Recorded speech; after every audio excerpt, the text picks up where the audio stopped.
Point है। ये point समझो कि मेसोपोटामिया वाले शब्द में अगर आप ऐड ऑन कर दोगे आपके आंसर में 4 चांद लग जाएंगे और पीछे जो मैप बनाए वो ये दोनों का कॉम्बिनेशन कर दो तो भाई मौज बन जाएगा। मास्टर तो सोचेगा भाई आज पूरा पूरा नंबर दे दूं। तो एक बार आपको पॉइंट समझा दो दोबारा से मेरे शेर सेनियों। पॉइंट क्या है आपके सामने, ये आपके सामने मैप है, ये आपके सामने नॉर्थ है, ये साउथ है। नॉर्थ वाले एरिया से यहाँ से रिवर निकल रहे हैं, यहाँ से अपने साथ उपजाऊ मिट्टी लेके आते थे। ये वाला आपका जो होता था यहाँ पे रेगिस्तान होते थे और रेगिस्तान आपको पता है कि जो फरात मतलब कि जो यूफ्रेट्स रिवर थे ये वाला रिवर जब पहुंचता था यहाँ पे तो यहाँ की जो छोटी छोटी नादान जो नाली वाली होते थे, नाली मतलब कैनल होते थे, उनमें ये नदियां थोड़ा थोड़ा पानी ऐड ऑन करके वहां रेगिस्तान में सिंचाई का काम करती थी। तो ये सबसे इंपॉर्टेंट पॉइंट है, इस पॉइंट को याद रखना। और दक्षिण मेसोपोटामिया की खेती सबसे ज्यादा होता है अदांगे मतलब तुर्की हो गया, सीरिया हो गया, ये दामाकुस हो गया, ये सारे के सारे आपके यूफ्रेट्स रिवर के साइड में है। टिग्रिस रिवर के साइड में लास्ट में जाते थे सेंटर में थोड़ा सा, ये दोनों रिवर जब बहुत नियर बाय आती तो वहां पे इराक बगदाद जो कि आज प्रेजेंट मेसोपोटामिया वही जाना चाहता था। ये पॉइंट को याद रखना और एक पॉइंट और क्लियर कर लूं। जय हिंद दोस्तों।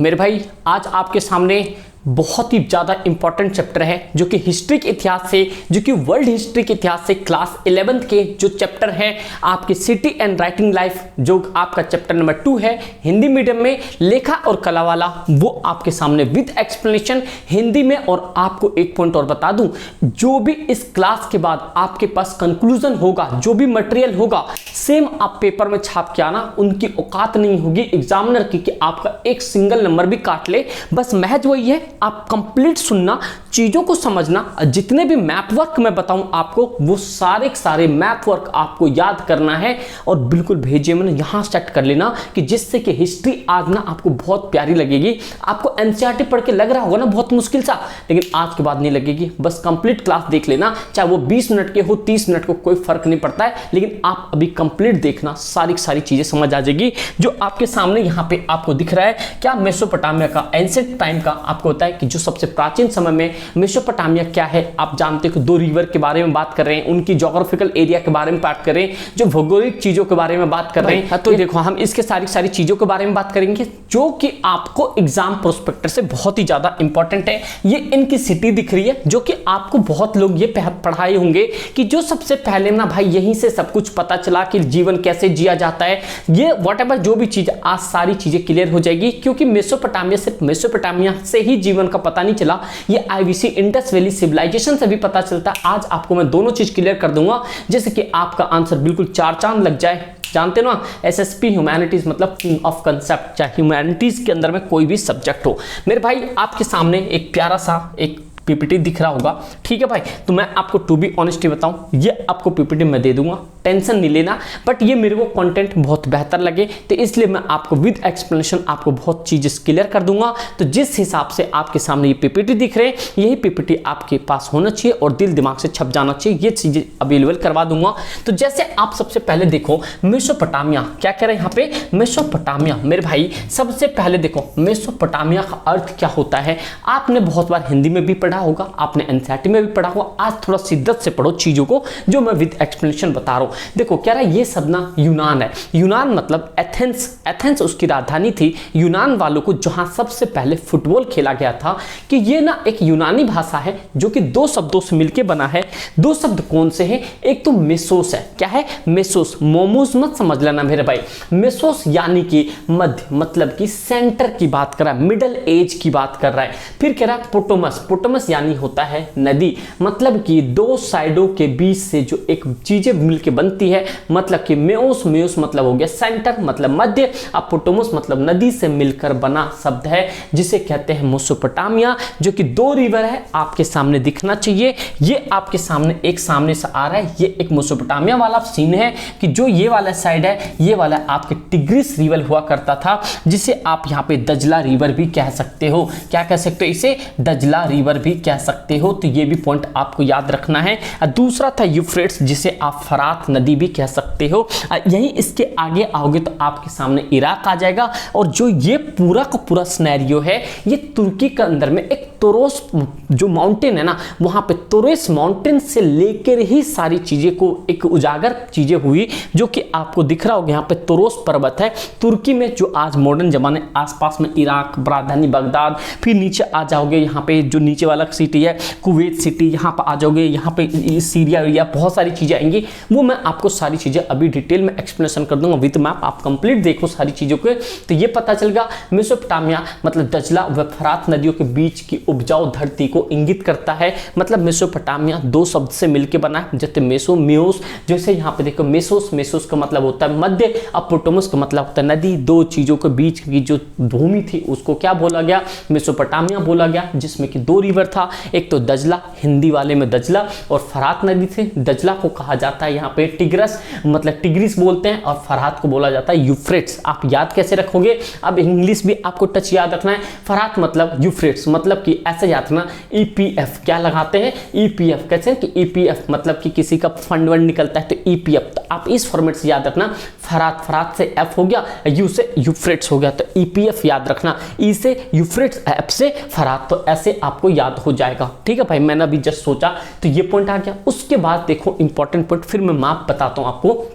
जो मेसोपोटामिया था, कह रहा दजला और फरात नदियों के बीच स्थित एक प्रदेश आज इराक गणराज्य का हिस्सा है। मतलब कि देखो जो मॉडर्न जमाना था, जैसे मान लो ये टिग्रिस रिवर यहाँ से निकल रहा है, यूफ्रेट्स यहाँ से निकल रहा है, ये आगे आके इस वाले एरिया में इराक है, इसके नीचे जाओगे तो कुवैत मिलेगा। तो ये सारे एरिया में तो धीरे धीरे धीरे धीरे ये शिफ्ट होते गए, क्योंकि जो अभी आगे बात कराऊंगा जब ज्योग्राफिकल में, तो इनकी नदी जो है नीचे नीचे और बढ़ती रही, इनके साथ कंकड़ वंकड़ बहुत सारी चीजें नीचे आता गया, जिसके वजह से धीरे धीरे आज जो है मेसोपोटामिया का प्रेजेंट नाम इराक के नाम से जाना जाता है। इराक के अंदर में प्रेजेंट है, जो कि तुर्की उर्की पुराना जमाना का नाम, मतलब कि छोड़ दो उसको, क्योंकि वहां पे सिर्फ आपको तोरोस एक माउंटेन याद रखना जो कि तुर्की में था, उसका भी जिक्र किया गया है मेसोपोटामिया के शब्दों में। तो जो पॉइंट आपको याद रहना चाहिए, जो आज मेसोपोटामिया है वो आपके इराक के प्रेजेंट इराक में नाम जाना जाता है।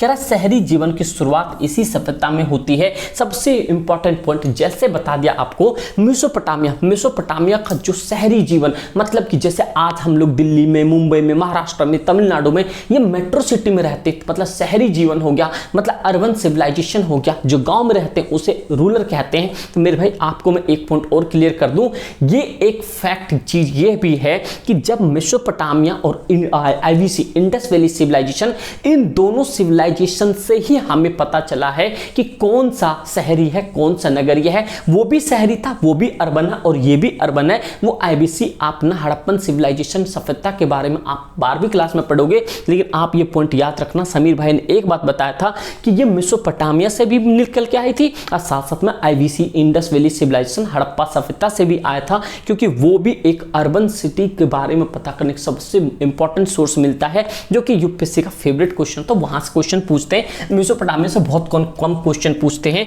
तो ये भी पॉइंट आप याद रखना। जो मेसोपोटामिया था, मेसोपोटामिया आपको एक मॉडर्न एरा की शुरुआत कह सकते हो, मतलब शहरीकरण की शुरुआत कह दी। और कह रहा शहरी जीवन का शुरुआत में मेसोपोटामिया में हुई। कह रहा मेसोपोटामिया की सभ्यता अपनी स्वतंत्र संपन्नता, शहरी जीवन, विशाल एवं समृद्ध साहित्य, गणित एवं खगोल विज्ञान के लिए प्रसिद्ध है। एक पॉइंट सच है कि मेसोपोटामिया के अंदर में ही सब चीज का पता चला। एक तो शहरी के बारे में दोनों सिविलाइजेशन में पता चला, यहाँ पे वहां पे भी साइन के बारे में पता चला, लेकिन यहाँ पे इन्होंने पूरा बता दिया। खगोल शास्त्र, जो एस्ट्रोनॉट होता है, उन सब चीजों के बारे में पता चला। मैथमेटिक्स के बारे में पता चला। जो सुमेरियन, अकेडन, ये जो बिजनेस करने वाले थे नॉर्थ साउथ वाले, वो बेबीलोनिया में, अभी हम आगे चीजें देखेंगे, वहां पे कैलकुलेशन करने के लिए उन लोगों के लिए एक वर्ड की जरूरत पड़ी, तो वहां से उन्होंने मैथमेटिक्स टर्म्स को निकाल के लेकर आए। तो ये सच बात है कि मेसोपोटामिया के अंदर ही सारी चीजें आपको लेखा जोखा सारी चीजें पता चलती है, जो कि आपको बहुत ज्यादा इंपॉर्टेंट होना चाहिए। तो समझ आया आपको, मेसोपोटामिया दो शब्दों से मिलकर, म्योस मतलब कि मध्य, पोटोस मतलब होता है नदी, मतलब दो नदियों के बीच में जो मध्य सेंटर है उसे मेसोपोटामिया कहते हैं। मेसोपोटामिया को एक शहरी जीवन का शुरुआत किया, जिसमें आपको पढ़ना लिखना ये सारी चीजें, समृद्ध विशाल शहरी जीवन, मतलब साहित्य, मतलब हिंदी के बारे में पता चलता है, लैंग्वेज के बारे में पता चलता है। एक्चुअली में ये सारी चीजें, जो कि दो रिवर था, एक तो फरहाट था, एक दजला था। दजला को टिग्रिस कहते हैं, फरहाट को यूफ्रेट्स कहते हैं, जो कि आप जानते हो आगे जाके मतलब कि हमारा बगदाद मतलब आज प्रेजेंट इराक में, मतलब कि आज प्रेजेंट इराक में जाना जाता है। तो ये सारी चीज़ें, और तोरस पर्वत भी उसके आसपास था। तो मैं आपको एक पॉइंट यहाँ पे ना आपको मैप के थ्रू में देखो, यहाँ से कहाँ गए, ये रहा, देखो उड़ गया क्या, देखो जैसे आप यहाँ पे देखो, ध्यान से सुनना, जैसे आप यहाँ पे एक पॉइंट दिख रहा हैगा, थोड़ा सा डिस्टर्बेंस के लिए भाई मेरी सॉरी, लेकिन मैं आपको एक पॉइंट बताना चाहता हूँ क्लियरिटी के साथ में, बस एक बार ये ओपन हो जाए। देखो ये जो हमारे पास मैप है, ये मैप के थ्रू अब समझो क्या है। जैसे आपने देखा ये टर्की है, क्या सा है, टर्की हो गया, ये आपका सीरिया हो गया। देखो ये जितने भी तुर्की हो गया, आपका सीरिया हो गया, ये दमास्कुस हो गया, ये अमान हो गया, ये जॉर्डन हो गया, नीचे की ओर ये सारे के सारे आपके यूफ्रेट्स रिवर के साइड में हैं। ये आपके यूफ्रेट्स रिवर्स आ रहे हैं, ये आपके जो आपके यहाँ पे ये टिग्रिस रिवर जो आगे के साइड से आ रहे हैं, ये यहाँ से टिग्रिस रिवर आ रहे हैं, जिससे आप अभी क्या कह सकते हो, दर्जा रिवर कहते हो, यूफ्रेट्स ये रहा। और यहाँ पे बगदाद इराक प्रेजेंट में है। जैसे जैसे आप आगे धीरे धीरे धीरे धीरे चले जाओगे तो ये आपका कुवैत सिटी मिल जाएगा। तो ये पॉइंट याद रखना आप मैप के थ्रू आपके सामने, कि जो यहाँ पे तुर्की से स्टार्ट होता है, अदान, ये मतलब तुर्की हो गया, सीरिया हो गया, ये दामाकुस हो गया, ये सारे के सारे आपके यूफ्रेट्स रिवर के साइड में है। टिग्रिस रिवर के साइड में लास्ट में जाते थे, सेंटर में थोड़ा सा, ये दोनों रिवर जब बहुत नियर बाय आते तो वहां पे इराक, बगदाद जो कि आज प्रेजेंट मेसोपोटामिया, वही जाना चाहता था। ये पॉइंट को याद रखना। और एक पॉइंट और क्लियर कर लूं, आपको ये वाले मैप आपको आंसर राइटिंग में बना के आना है, तो ये भी पॉइंट आपको याद होना चाहिए, समझे मेरे भाई। तो ये पॉइंट हो गया। और उसके बाद में एक पॉइंट और, अब देखो क्लैरिटी से पता चल जाएगा आपको यहाँ पे कि ये जो है आपके नाउ प्रेजेंट जो आपके सामने बात की जा रही है यहाँ पे टर्की की, ठीक है, ये सीरिया की, ये पॉइंट आप याद रखना। इस तरीके से था, ये आपके जॉर्डन है, ये नाउ इराक नाम से जाना जाता है, ये आपके टिग्रिस रिवर यहाँ से आ गया, यूफ्रेट्स यहाँ आपके ये पर्शियन गल्फ में चले गया, और यहाँ पे आपका कुवैत हो गया, ये आपका सऊदी अरेबिया हो गया, ये आपका ईरान हो गया, ये आपका कैस्पियन सी हो गया। तो इस मैप को आप ना पूरी की पूरी आंसर राइटिंग में ऐड करोगे, तो ये पॉइंट भी आपको दिमाग में सेट कर लेना है कि ये किस तरीके से होगा। ठीक भाई, आपको समझ आ गया, मैप के थ्रू आपको सारी चीजें समझ आ गया, कहाँ पे ईरान है, कहाँ पे सीरिया है, कहाँ पे मतलब कि लेबनान है, कहाँ पे जॉर्डन है, कहाँ पे आपके कुवैत सिटी, कहाँ पे टिग्रिस रिवर, कहाँ पे आपके यूफ्रेट्स हैं, ये सारी चीजें आपको समझ आनी चाहिए। अब आगे आपको चलते हैं, आपको ये सारा पॉइंट समझ आ जाना चाहिए। जो भी चीजें मैंने आपको बताया है, ये थोड़ा सा स्लाइड इसलिए रेज हो गया क्योंकि पता नहीं पैनल में क्या चक्कर हो गया, जैसे मैं आप लोग को मैप दिखा रहा था ये रेज हो गया। अगला पॉइंट है मेसोपोटामिया की ऐतिहासिक जानकारी के स्रोत कहाँ से मिलते हैं, कि हाँ भाई मेसोपोटामिया के अंदर में ये चीज था, ये फीचर्स थे। तो मेरे भाई आपके सामने कुछ इमारतें होती है, कुछ मूर्तियां, कब्र, आभूषण, औजार, मुद्राएं, मिट्टी की पट्टिकाएं और लिखित दस्तावेज। तो ये पॉइंट याद रखना कि जो आज के जमाने में पता चल रहा है मेसोपोटामिया एक शहरीकरण था, शहरी चीजों के नाम से जाना जाता, शहरी जीवन था वहां पे। तो वहां पे बहुत सारी चीजें थी, वहां पे लिखित चीजों से पता चलता है, मैथमेटिक्स से पता चलता है, खगोलीय चीजों से पता चलता है, साहित्य से पता चलता है। फिर वहां की जानकारियां मिलती कि भाई वहां पे बड़े बड़े इमारत थे, जैसे आज दिल्ली, मुंबई, महाराष्ट्र में देखते हो कुछ मूर्तियां थी, कुछ कब्रें थे, आभूषण मिले थे, कुछ ज्वेलरी मिले थे, जो कि सेम इंडस वैली सिविलाइजेशन में मिला था, हड़प्पा की सभ्यता में मिला था। सेम ये एक दूसरे के बराबर लगता, बस थोड़ा सा ऊपर नीचे है। तो ये चीजें आपको पता होना चाहिए कि भाई यहाँ पे ऐतिहासिक जानकारी पता चलती है। अब फिर ये है मेसोपोटामिया की भाषा क्या है। इस सभ्यता में सबसे पहले सुमेरियन भाषा बोला गया था, ये भी पॉइंट याद रखना। और उसके बाद अक्कादी, कौन सा, आकदी भाषा बोला गया था। बाद में इसे आरामिक भाषा भी बोली जाती है। तो ये भी पॉइंट याद रखना, आपके एमसीक्यू में पूछा जा सकता है कि जो यहाँ पे अक्कादी भाषा था, आकदी भाषा था, बाद में कौन सा भाषा बन गया था। तो ये भी पॉइंट है, आरामिक भाषा बन गया था। तो ये भी पॉइंट आपको याद रखना है, ये इंपॉर्टेंट पॉइंट है कि जो यहाँ पे सभ्यता में एक तो सुमेरियन भाषा बोले जाते थे, एक अक्कादी भाषा बोली जाती थी, और ये भाषा बाद में जाके कौन सा हो गया, आरामिक भाषा हो गया। 1400 ईसा पूर्व धीरे धीरे आरामिक भाषा का प्रवेश हुआ, और ये हिब्रू भाषा से मिलती जुलती है थी, और 1000 ईसा पूर्व के बाद ये व्यापक रूप से बोली जाने लगी, और आज भी इराक के कुछ भागों में बोली जाती है। तो मतलब क्या हो गया, आपके सामने मोस्ट इंपॉर्टेंट भाषा हो गया अरामिक का प्रवेश हुआ, यह हिब्रू भाषा से मिलती है। मतलब क्या हो गया, जो आपके अरामिक था, जो अरामिक भाषा था, ये अरामिक भाषा किसके बराबर था, ये हिब्रू भाषा के बराबर था। मतलब एक जैसे आप कह सकते हो इंडिया और बांग्लादेश के दोनों सेम हल्के फुल्के लैंग्वेज होते हैं, इंडिया और पाकिस्तान के। तो इसी तरीके का ये भी था और आज भी प्रेजेंट कहाँ, इराक में ये भाषा बोली जाती है। तो ये भी पॉइंट आपको याद रखना है। अगले पॉइंट की बात करते हैं मेरे भाई, मेसोपोटामिया की भौगोलिक स्थिति क्या थी, मतलब ज्योग्राफिकल कंडीशन क्या था, यहाँ पे कैसे क्या चीज पता चला। तो मेरे भाई सबसे पहले ये पॉइंट देखो, यहाँ पे यह क्षेत्र आज इराक के गणराज्य में नाम जाना जाता है। जैसे आप यहाँ आओगे तो ये इस वाले एरिया में इराक है, तो इराक के नाम जो इराक कंट्री है वहां पे आज प्रेजेंट है। कह रहा है इसके शहरीकृत दक्षिणी भाग को सुमेर और अकद कहा जाता है। कहने का मतलब क्या हो गया, जो दो भाग थे यहाँ पे नॉर्थ साउथ वाला हिस्सा था। अब देखो मैं आपको मैप के थ्रू चीजों को समझाता हूँ। देखो मैप तो निकालता तो पता नहीं पैनल पे दिक्कत हो जाती, तो मैं आपको यही ड्रॉ कर देता हूँ। देखो इसके शहरीकृत दक्षिणी भाग, जैसे आपने देखा ये आपका ईस्ट है, ये वेस्ट है, ये आपका नॉर्थ है, ये साउथ है, तो ये उत्तर वाला भाग हो गया। तो शहरीकृत कौन सा, दक्षिण वाला भाग, मतलब कि आपके ये वाला जो सेंटर था, ये वाला सेंटर दक्षिणी भाग के सुमेर बोला जाता था। क्या बोला जाता था, यहाँ पे सुमेरियन बोला जाता था और अकद कहा जाता था। बाद में इस भाग को बेबीलोनिया कहा जाने लगा। लास्ट में जाके क्या हो गया, यहाँ पे ये वाला एरिया क्या बन गया, बेबीलोन बन गया। तो ये भी पॉइंट आपको पता होना चाहिए कि कैसे कैसे कहानी इसकी बनी। तो समझ आ रहा है आप लोग को क्या कहानी थी। तो ये जो शहरीकरण था, शहरीकरण मतलब जो आपके यहाँ पे अर्बनाइजेशन हुआ, जो कि नॉर्थ साउथ के एरिया के, जो दक्षिण भागों के एरिया के, ये वाला एरिया क्या होने लगा, ये वाला एरिया नीचे का ये वाला एरिया आपके सुमेर लोग के होते थे। बाद में जाके इसे क्या नाम दिया गया,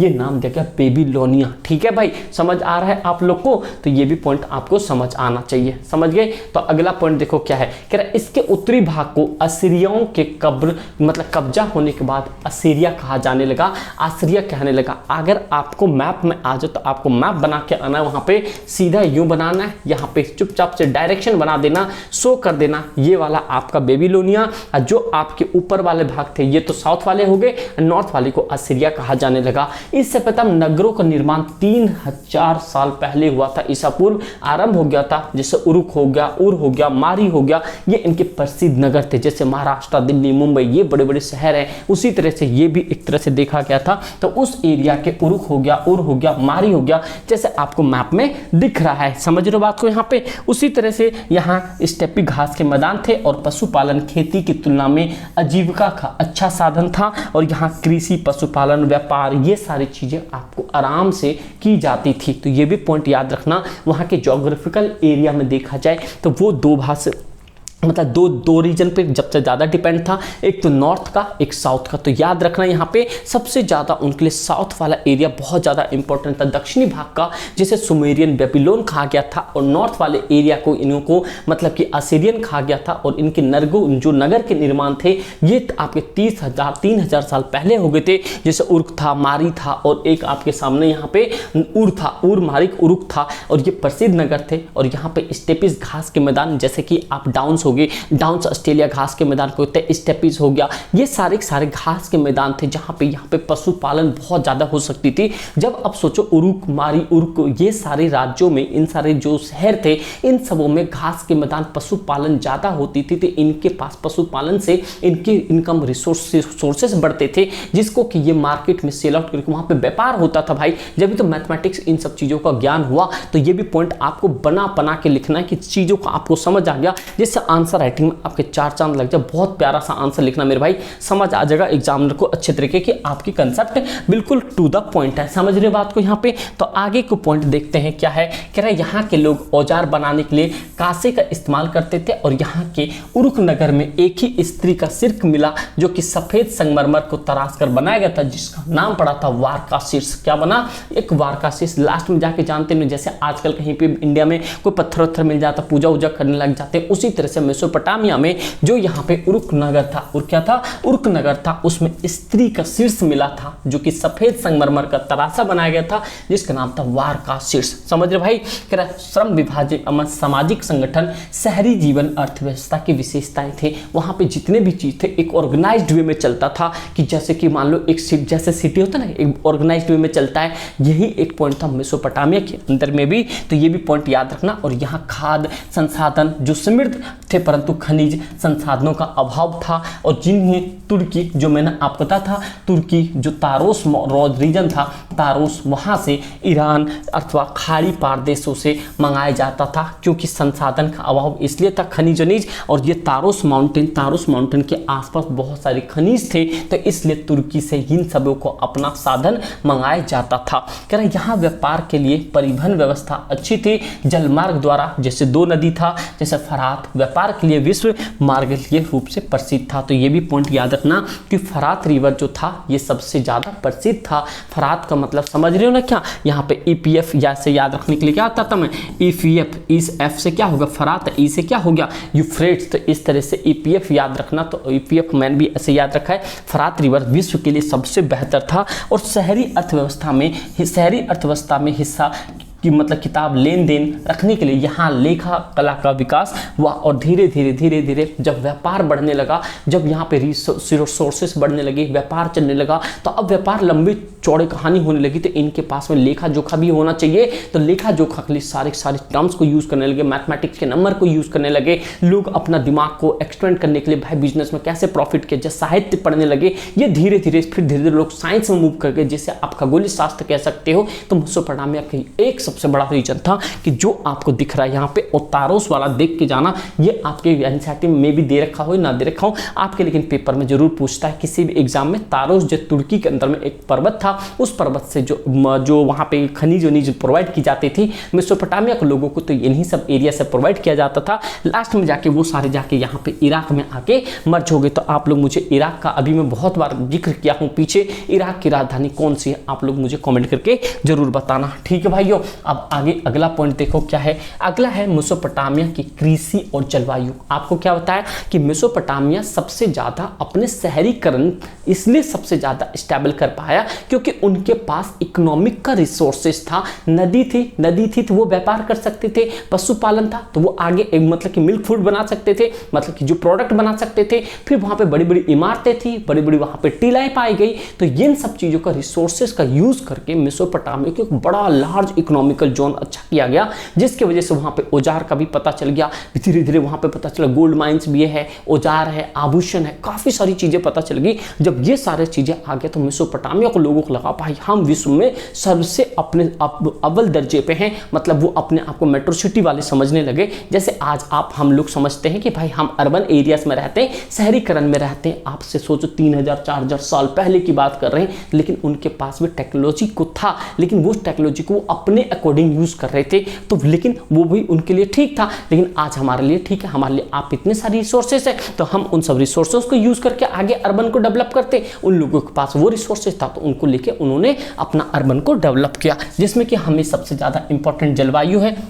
देखो कह रहा दजला और फरात नाम की नदियां उत्तरी पहाड़ों से निकल अपने साथ उपजाऊ बारीक मिट्टी लाती थी, और यहाँ से देखा ना आपने, यहाँ पे यूं करके अपने एरिया से वो मिट्टी लेकर आती थी नीचे और इराक के एरिया में जाके यहाँ पे जमा करती थी। जब इन नदियों की बाढ़ आती तथा जब इनके लिए पानी को सिंचाई के लिए खेतों में ले जाया जाता, तब ये उपजाऊ मिट्टी वहाँ जमा हो जाती थी। ये सारी उपजाऊ मिट्टी होती थी, इसे ना आप कह सकते हो डेल्टा। देखो वैसे मैं बता दूँ ये बाढ़ वर्ड से बहुत ज़्यादा दिक्कत होती है मेरे भाई। देखो जितने भी ये हिमाचल हो गया और ये मतलब हिमाचल, और आप जितने भी हिमाचल हो गया और आपके उत्तराखंड हो गए, इन सब एरिया में जैसे अभी मान लो हरियाणा, दिल्ली, इन सबों में बहुत सारा बारिश के चक्कर में बाढ़ के खतरे हो रहे हैं। तो प्लीज़ आप लोग से रिक्वेस्ट है कि भाई जिस इलाके में भी ऐसा चीज़ें हो रही है प्लीज़ गॉड से प्रे किया जाए, कहीं पर भी ये ना हो, और हमारे जितने शेर से न्यू भाई बहनों सब जने सुरक्षित रहे। गॉड बस देखो यार कुदरत है, जैसे हिमालय जाते थे सारे लोग टूरिस्ट प्लेस में, जैसे बोतल इधर फेंकते हैं, इधर करते हैं, वे करते, कुदरत ने वापस रिटर्न करते। तो हम लोग से एक ही चीज़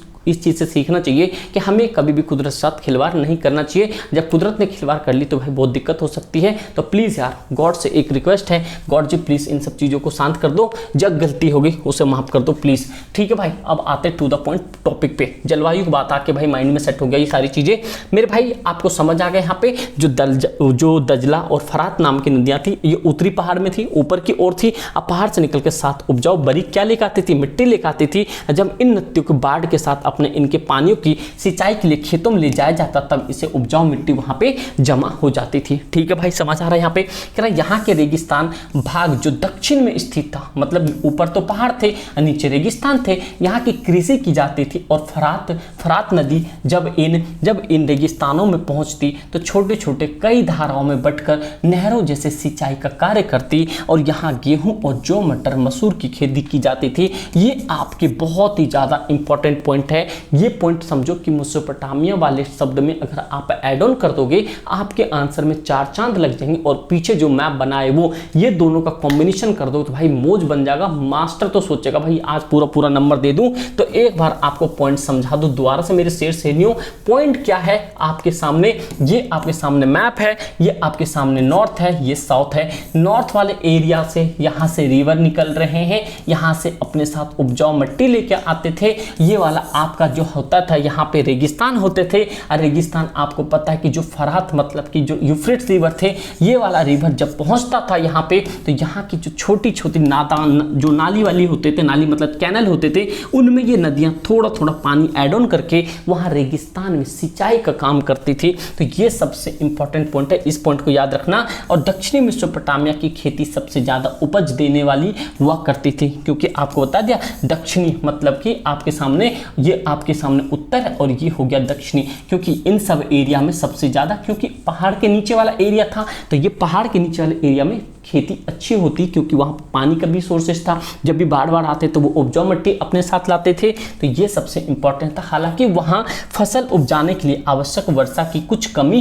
रहती थी। ऑब्वियस बात है, नीचे रेगिस्तान हुआ करता तो भाई बारिश की तो कमी पड़ेगी ना, ये एक रीजन था। और स्टेपी क्षेत्र का प्रमुख कार्य पशुपालन था। मैंने क्या बताया, स्टेपी जो होता है घास के मैदान को कहते हैं और वहाँ पे पशुपालन किया जाता था। यहाँ खेती के अलावा भेड़ बकरियों, स्टेपी घास के मैदान और पूर्वोत्तरी मैदान और पहाड़ों के टालों पे पाली जाती थी, क्योंकि इनके पास रिसोर्सेस ही यही थे, क्योंकि घास भी था, नदी भी था, पानी भी था, सब कुछ था। तो भाई तगड़ा बिजनेस इन्होंने स्टार्ट कर दिया, इकोनॉमिक बहुत अच्छा कर दिया, जो कि आज मजे ले रहे हैं ईरान वाले, बगदाद वाले, समझ रहे हो, इराक वाले, कि भाई आज इतनी सारी इतने पेट्रोल माइंस क्या क्या चीज़ बिछा लिया उन लोगों ने, भाई बहुत अमीर हो गए। इसीलिए इराक ईरान बगदादी वाले ये सारे बहुत अमीर है, इसलिए क्योंकि उनके पास बहुत सारी रिसोर्सेस हैं, मिनरल्स है, खनिज है, ये इसलिए ये सारे देश बहुत ही ज़्यादा इकोनॉमिकल स्ट्रॉन्ग है। तो ये सारी चीज़ें आपको समझ आए मेसोपोटामिया से। अगर आपको समझ आ गया हो तो आप लोग कमेंट करके बता देना कि पार्ट 2 भी इसी तरीके से बनाया जाए, समझ रहे हो।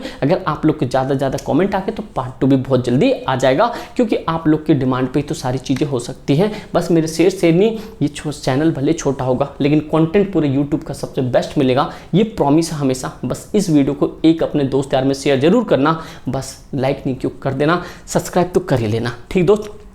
Thank you so much and जय हिंद। कोई डाउट कमेंट करके बता देना।